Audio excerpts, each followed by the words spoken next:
Đã thân nhân hội ơi.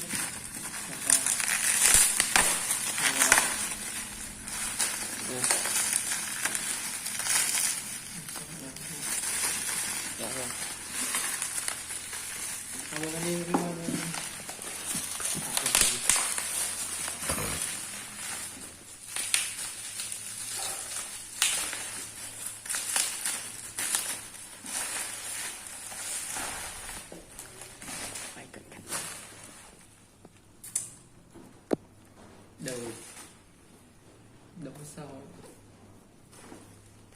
Vui đại cho nội này nè, bông nè. Tao kìa. thơm bánh liền.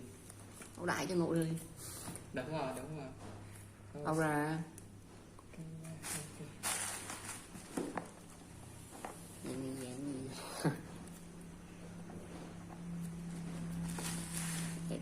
Để nó quẹt thôi thôi.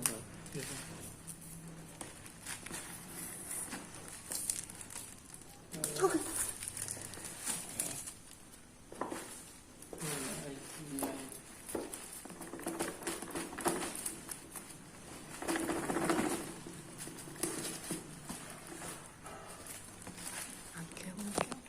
Kéo.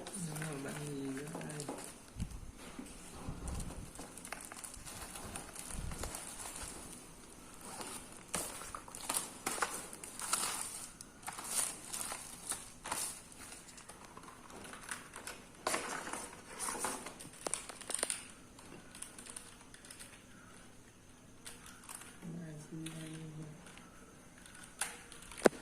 Từ đây sang khác đi.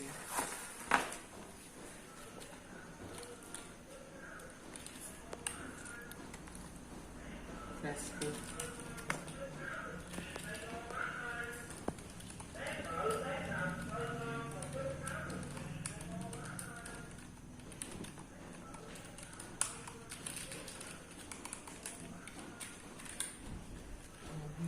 Ok, tắt lại coi. Rồi, quay không nè.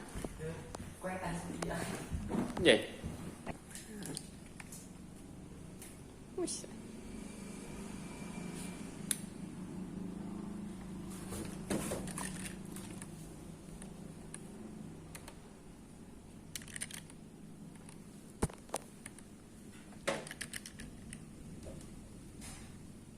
Ok, hợp lý.